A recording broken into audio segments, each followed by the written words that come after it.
sabi nila kasi, si River, hindi talaga siya nagagalit. Yung nasa isip ko lang is hindi ko ay task nila, which was to work out. Wala talaga akong alam na yan yung task nila, na kailangan magalit ako. I had no Kailangan idea. makunan pa.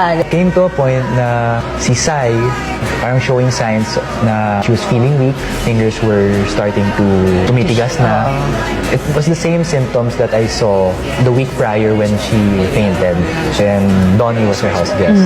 And the effects are if she has no food, if she hasn't eaten, or kung mainit, or kung pagod, all those factors will trigger that. After that incident happened, I was very careful with Sai because I did not want that to happen again, especially to her. I was telling Sai na let's go na to the confession room, let's have you checked by a doctor.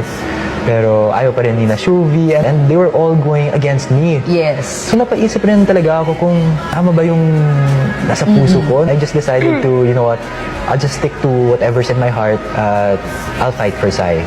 Ang galit ko was just to make sure na Yes. she doesn't hurt her or hit her or or cause anything to trigger her pa.